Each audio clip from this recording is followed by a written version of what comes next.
Hey everybody, welcome to Hit Rewind. This episode we're going into another perfect concert playlist. We're going into the 70s, kind of the end of the 70s, early 80s, arena, glam, rock kind of stuff. I'm Michael, Ron's on the other side. What's up, guys? And gals. Yeah, girls like rock and roll too, so... you were like, this is, I guess you would call arena rock. Guys that necessarily weren't top 40, but they had such a strong following because of the road. And they had singles, but also like back then it was album oriented. And if you had singles, that was great. But now it's like the last 20, 30 years, it's like, well, let's get the singles first and then focus on just filling the album with crap, like just to get a complete album. Right. Which is actually something that plagued the headliner on this one, Cheap Trick. In the mid-'80s, they were kind of lost, and they only had like 2 or 3 songs out of 10 that were worthy, and the rest were just kind of we got to fulfill his contract. And I think that's the worst thing you can do to an artist is, I think they did it to a couple other bands, but I was reading the book. The book is called They May Be a Little Bit Weird, and it's about Aerosmith, Cheap Trick, Kiss, and a band that nobody's ever heard of called Stars that were poised to change music forever, but back then they would sign you to these deals where you had to have 10 albums, 10 years, or sometimes even less. And if you did not fulfill that contract, whether or not the songs were good, they would drop you. They were looking for a reason to drop you if you weren't red hot. Right. Yeah, it just kind of hurts. I mean, even with this first one, Cheap Trick is it's a lot of bands. You end up with what the word I'm looking for. A lineup that's just they changed so much over the years, but it seems like they pretty much stuck to the same lineup for their whole career. Yeah, there's only two. A couple minor, little glitches here and there, but well, they lost their bassist or lead guitarist around 89, 90 because one of those things like I don't want to put it in quotation marks, but a Yoko situation where he had just gotten married and his wife was telling him that he could be a star on his own. Or Cheap Trick had to pony up more cash for the song rights, whatever, that he was writing. Yeah. And they were like, what are you talking about? We all started this band together. We all write these songs together. And so he got kicked out of the band when he insisted. And then their drummer, he had been injured, I believe. And then he didn't want to come back immediately. And they said, well, we're a touring band. And, you kind of have to be with us if you want to get paid for the road shows. Not just the albums you perform on, and so he quit out of frustration with that too. So yeah, those are only 2 major changes. But I can see like if there was ever a reunion, like towards the end of their career, that they would come back. You said the drummer quit? Yeah, the drummer. I'm showing the timeline here that he was part of the band from like the beginning to 2010? Yeah, like that? Yeah. It wasn't that long ago, but he was getting older and his arms were killing him, and so he couldn't go on tour, but he still expected a big chunk of the tour. So that's what the sticking point was. You shouldn't get paid if you're not on tour. Yeah, they were like, well, they're like, well, you still get, of course, you're part of the albums that you performed on and stuff like that. Your royalties and all that, yeah. Yeah, and the merch and stuff like that, but it's just whatever. I don't know what it's like to be in a band. I can't imagine going years with like the same 3 or 4 people, whatever, and you don't want to strangle them at some point. Right. Some people make it work, but how, I don't know. So Cheap Trick is the anchor of this episode, and then we kind of had fun by just choosing 2 other bands that we wanted to go with them. And so I went earlier, which is, I know, kind of unusual back then. But there was a trend that I don't think people notice is, like, if you were all on the same kind of label, you would switch spots. Like, I can see my 2 openers, Sweet and T-Rex, like in 77, 78, being the headliners, and Cheap Trick would be the opener. But then fast forward to like 1980, 81, and then it switches place, so they're the openers. So I was kind of thinking of that mentality. I think it's largely determined on how big they were at that time. Yeah. Like now, over the decades, who's more popular now? So, and that's sad. Yeah, but it's just the way it is. What it is. Yeah. So you go first with yours. Who do you have with Cheap Trick? With Cheap Trick. Okay, here. No, I know we were still in the '70s, but I pretty much just left the '70s behind with my other bands. Yeah, yeah. I have. Let's start with. I don't know who I would have open. Maybe you can help me here. Night Ranger and Loverboy. I think Loverboy is more well known. I think people know who Night Ranger is, but they don't know what they sing. You know what I mean? Like, they only know Sister Christian, but then they'll hear other songs and they'll go, "This is Night Ranger?" What? Yeah, right. Also, Night Ranger. Diehard fan. Doesn't Night Ranger sound like a low rent Avengers member? Like he was just in for like a couple months and they kicked him out. Night Ranger's not good enough. What kind of stupid name is that? Anyway, no. All right, it's a cool name. Sorry, guys. Okay, so let's do that. Night Ranger will be our opener then. Although, the songs I'm leading off with are pretty well known. Yeah. Right. So I have, of course, You Could Still Rock in America. You could still rock in America. Like, that is a quintessential 80s rock song right there.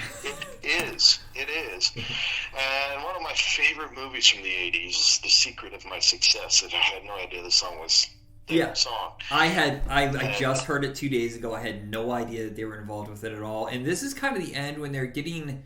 you know how Chicago and like Jefferson, Starship, they started changing their sound to be more like more synth, you know, and faster pace. Night Ranger is definitely guilty of like going away from all American rock to that. Yep. The Night Ranger's definitely got a different range as they get earlier or later on in their years. It sounds a little different, but I will give them this. Looking at they put out an album called, I don't know what it stands for. Probably should have looked this up. It's ATBPO. It was released in 21. Huh. One of the songs I have on my list is called Tomorrow, and it sounds really good. Okay. It's definitely, you can hear their age, but some of the bands that have come back and they're aging, you can kind of tell, you know, that they just don't quite have that power behind their voice anymore. You still got it. I mean, it's not nearly as powerful as it used to be, but he still has it. Yeah, you kind of have to switch it up a little bit, you know, because of that. But Cheap Trick, his voice has changed over the last like 5 or 6 albums. It's much more raspy. He can't hit the softer notes. And right. we went and saw them in March or April. That's what years of smoking and drinking will do to you. Maybe, too, so. But he actually had to sit down at the end of the concert because he looked like he was going to pass out. Like it was kind of heartbreaking seeing that, but I would imagine that maybe they're kind of towards the end of their career anyway, so maybe it's time to stop. And there's a time. I mean, I joke around about the smoking and drinking, but I mean, singers in general, if you don't take care of that instrument of yours, you can easily damage things. There's a reason why there's a lot of singers that take time off because they had to have surgery because they didn't take care of themselves. Yeah. And they end up sounding like old smokers. Okay, so the songs I had, I'd say, again, guys, no particular order. I already gave you a couple of them there. You Can Still Rock in America. Tomorrow's from their 21 album. Look it up if you've never heard it. I didn't realize they were still recording, and it's a really good album. It's called ATBPO. Okay, so the other songs, Sister Christian, of course. Don't Tell Me You Love Me. Another quintessential. Yeah, that's a great one. Off the Patrol album there. The Secret of My Success, of course. Color of Your Smile is a good one off of Big Life. Rumors in the Air. I love that one. Somehow, Some Way. It's also a later one. That's from 17. Off of the album Don't Let Up, which leads to my other song called Don't Let Up. Off that album as well. And then Sentimental Street is one that I didn't realize I knew, and so I listened to it a couple of times through and realized, okay, yeah, this sounds familiar. It's a good one as well. That's off the album called Seven Wishes, and that is my list. My thing with a lot of these opener bands is that they're 5 and done. You know, the 5 songs that you know, and basically that's all they really had that like kicked ass. You had a few more than I thought, but like I keep thinking like Loverboy is like, okay, these songs are great, and the minute you get past like the main songs, you're like, oh, okay. like Billy Squier. Yeah, well, I came up with 9 songs for Loverboy. And, oh wow, okay, I was shocked. Well, I got another one. I found another one, but we'll get to that in a minute. Yeah, I was going to originally on the sheet. I think you probably saw it. Is that it was going to be Cheap Trick, Loverboy, and Billy Squire. But you and I decided because if we do a lot of these smaller bands, and I don't want to say smaller, but that we would they would all be the same songs. So there's no real variety here. So so my first band is, and I'm not sure which to do here, but I'm just gonna go with T-Rex. I think Sweet is a little bit more well known. But the funny thing is, I think it's because someone else covered one of their songs, but I hear them more. T-Rex is during that David Bowie, 73, 74. Mark Bolan was their lead singer. And it is a lot of pop fun. A lot of the songs sounded similar, so I tried to trim it down. Because he did seem like he had a formula like Weezer has. A lot of their songs do sound like the Ramones, that kind of thing.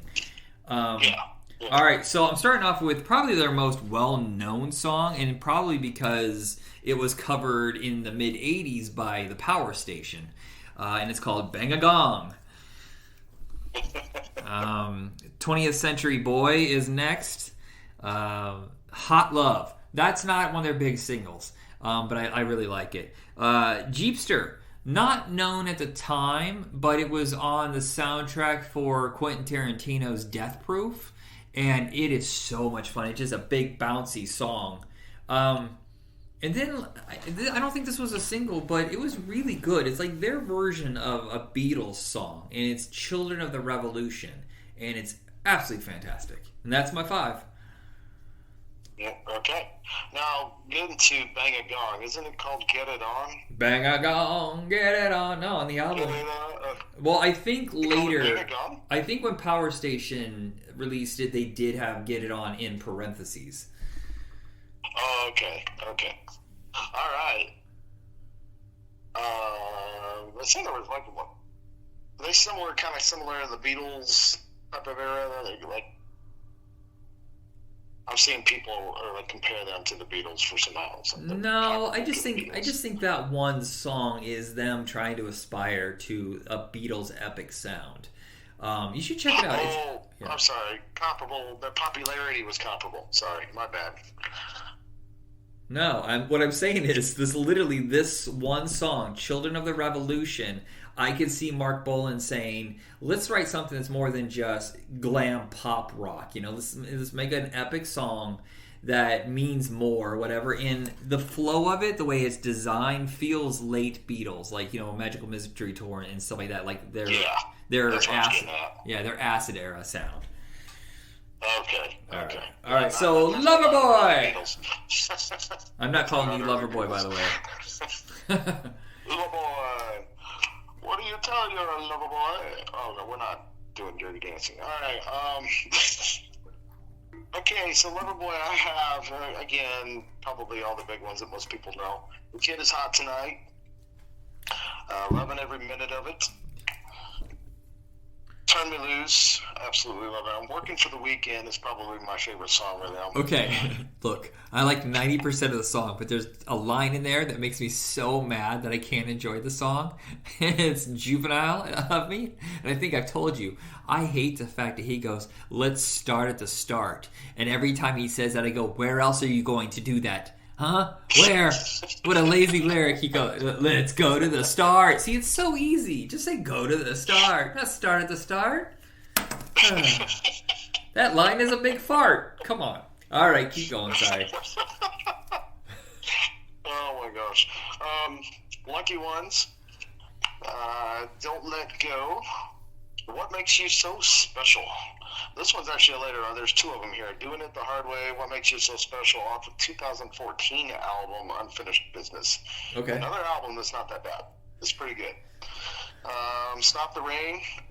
That, they did something I haven't seen in a little while out of the older groups. Well, they'll come back onto the scene for one song. Okay, yeah, I see it sometimes. You're releasing singles. Yeah, I remember in the mid-'90s, Boston was making a big comeback, and at least that's the hype. And it was like that in the Eagles. Remember that album Hell Freezes Over, but I think they only had one song, and it was Get Over It, Get Over It. Yep. They were done. back in the day when you released a single, and then you released another single, and it was all precursors to the whole album. Yeah. And then, so this, I mean, the album never came. That being said, the singles they released were really good.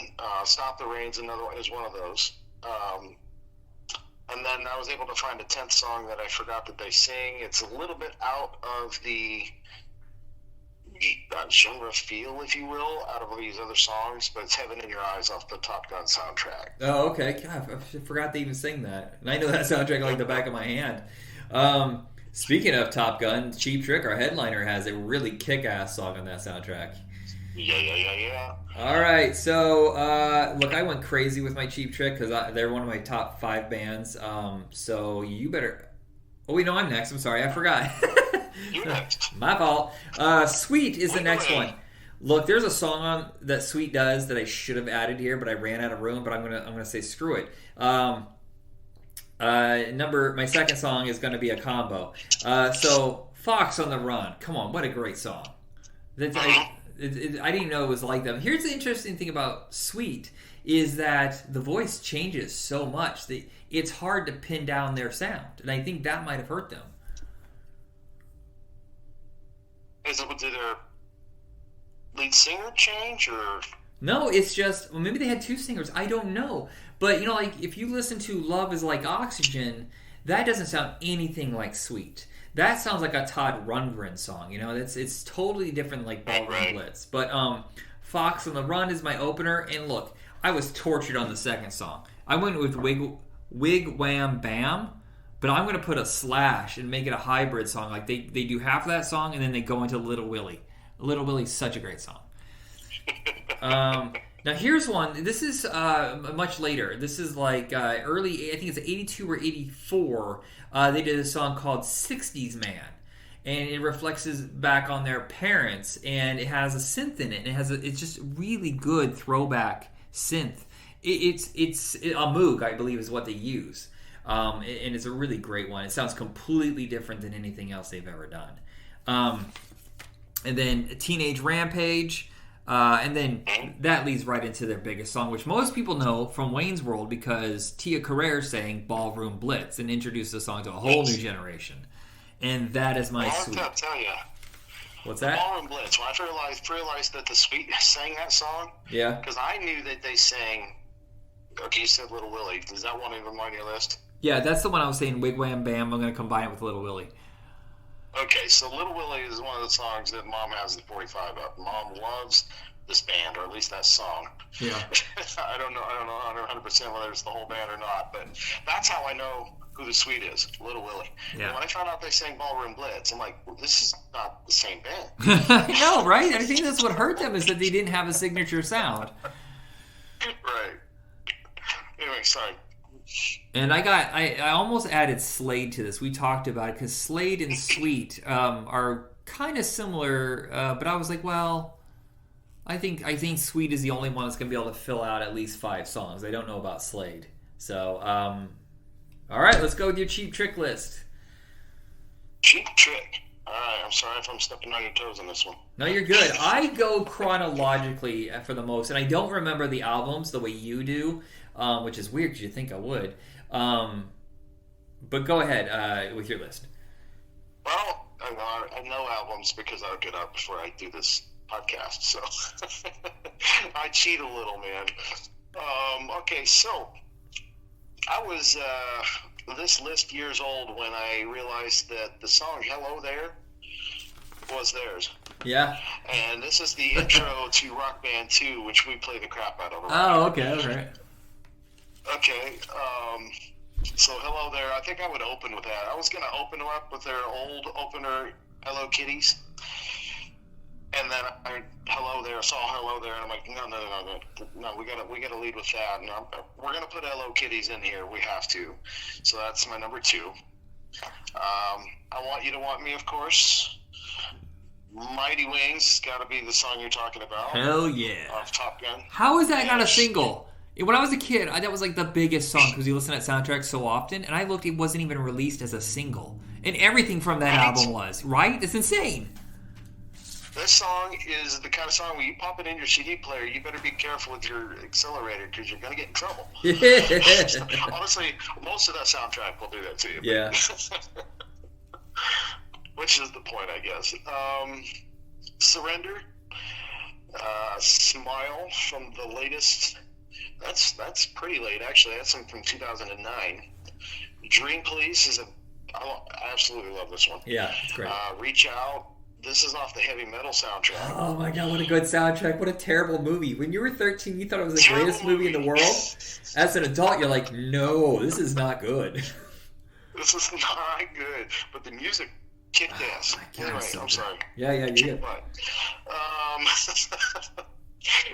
Let's see, where we at? If You Want My Love, this is a little off the cuff here, or off the cuff, a little out there a little bit. It's called Taxman Mr. Thief off their debut album. Yeah, that's a pretty popular one, actually. Is it popular? Yeah, well, with trick heads, I guess is what you call us. I don't know what you call us. Okay, I would imagine, yes. Okay. I'm looking at it, I was like, I've never heard this song before, but the more I listen to it, I'm like, I like it. So I actually have 11 songs. Now, they did a Fats Domino cover that I absolutely love on their at Budokan. I'm not sure if I'm saying that right. Yeah. It's a live album in Japan, Tokyo. It's Ain't That a Shame. And normally I don't throw covers in here, but if it's done really well, which they did, I can do it. Yeah, so they did. Well, I mean, they had a couple. They had a couple really big covers, of course. What was the one that was really big? The Flame, but then they did the other one. Don't Be Cruel. I remember that was huge in '88. Cool, yeah. Elvis, yeah. So if you go see them in concert, just understand they skip whole chunks. They skip everything from like 82 to 88. And then they go... they do a few, I think, from like 90, 92, and then that's it. They don't do hardly anything past that. The Flame, of course, is their biggest hit. That was their huge comeback. I'm not adding that one. I love that song, but I'm not going to add it to the concert. Same here. So you and I start off this. Your list done? I'm sorry. Yeah, the list is done, but I will say something about the Flame. I'm in the same boat with that. I absolutely loved it. It was on my list, but then the more I listen to it, the more I feel like it's just way different than everything else here. Yeah, that stops the concert cold. Look, and everybody brings out their phone as a lighter or whatever, because that's what you do now. At least it's safer. But yeah, that one stopped the concert cold, even though it's much loved. Something about the vibe of it just kind of like, oh, now we're here. Right. It's a great single, great radio song, if you will. Great date song, but you don't want to play it live in a concert. Yeah. Not that there's not a place for a ballad or two in a concert. You kind of slow it down, bring it down a little bit, but you got to do it right. All right, so I mostly go chronologically. I love everything. I mean, and even all the new albums over the last 10 years have been fantastic. I can't believe. Like, I went through every album and I made an ultimate playlist of it. And, there's 5 or 6 songs for a while there, then a couple. It gets a little, And then all of a sudden, like, I'm not kidding you, I'm adding the entire album, basically, for the last 4 or 5 albums. Well, I'm with you on that. There's some albums where you're like, yep, we can skip that one. So we start off the same. Hello There. I thought about Hello Kitties, but I decided to go with Hello There. Then jump into... Most of these are off the first 3 or 4 albums in the beginning here. So Big Eyes is next. Southern Girls. What a great song that should have been a big hit for them. It is a fun, like, just romp, kind of like something you would expect in Dazed and Confused, that kind of song. Right. Come On is a great way to pick it back up. I know this next song, He's a Whore, but I don't know it by Cheap Trick. I knew it as a cover song by a band called The Tank. That's super obscure. They only had 1 album, but it's amazing. But then I found out later that it was a cover of a Cheap Trick song. Dream Police, and I know this one from Freaks and Geeks, the Halloween episode, but it's Gonna Raise Hell. There's not a lot of lyrics to this one. It's more of a vibe, and I just gonna raise hell, gonna raise hell. It's just kind of like a jam. Like you can just see like a group of like hooligan kids, like 15, going around ready to teepee, you know. And they got that kind of like sinister little Dennis the Menace look in their eyes. Dennis the Menace, or what's Eddie Haskell? Yeah. No, Eddie Haskell was a fake. He would, gee, Mrs. Cleaver. No, these kids don't give a crap about Mrs. Cleaver or making like. We all knew Eddie was into bad stuff. Yeah. If You Want My Love is their greatest ballad, though. As big as The Flame is, If You Want My Love is so powerful. When he just rips into it, like just really just like you can tell he has an insanely great voice. This one's a little filthy, but it's called She's Tight. Here's the weird thing is, that sounds like innuendo for something else, and it isn't. It's just their metaphor for like a girl who's just got her shit together, but the song is about getting laid, so. Yeah, well, most of the songs got hidden innuendos or not so hidden innuendos anymore, so. Really, was the 80s. Well, I don't see anything anymore. Yeah. Reach Out. Come on, that is such a powerful song. Yeah. Mighty Wings. I skipped the big comeback in '88. Then I jumped to 1992, and it's "I Will Survive" from the Gladiator soundtrack, the boxing Gladiator, not the Russell Crowe Gladiator. Do you know this one at all? Say it again. "I Will Survive" by it's off the Gladiator soundtrack. Do you know this song? Not offhand. Okay. Here's the interesting thing about some of the bands during the 80s. They survived solely on soundtrack songs. Devo did it. Oingo Boingo did it. Loverboy did it like 2 or 3 times. And Cheap Trick. They were like the kings. If you look at their soundtracks or their output or whatever during the 80s, so much of it is from soundtracks. Do you remember the movie Up the Creek with Tim Matheson? They did a theme. Yeah, they did a theme to that. They even did a crappy video. It's great. Oh no, there is one from the big comeback album, Ghost Town. That was the 3rd single. So The Flame is the first one. Don't Be Cruel is the second one, and Ghost Town. And Ghost Town is really great, and it should have been bigger. There's a lot of tunes like that. Yeah, I don't understand what makes something hit. Yeah, you know.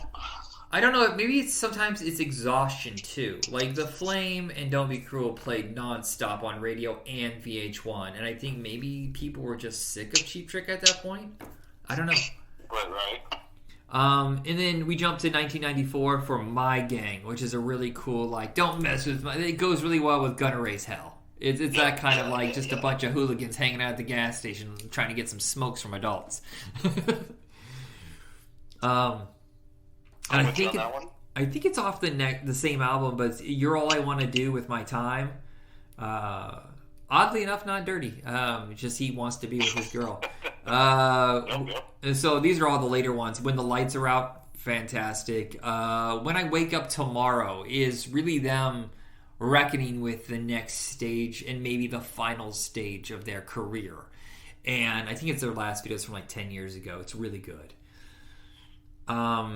There's one or two in here I picked from the mid 80s because I just forgot about them. I made a big list and I just kind of like lost. So One on One is right before their comeback, and this song is so fantastic, and it should have been a big single, but it's not.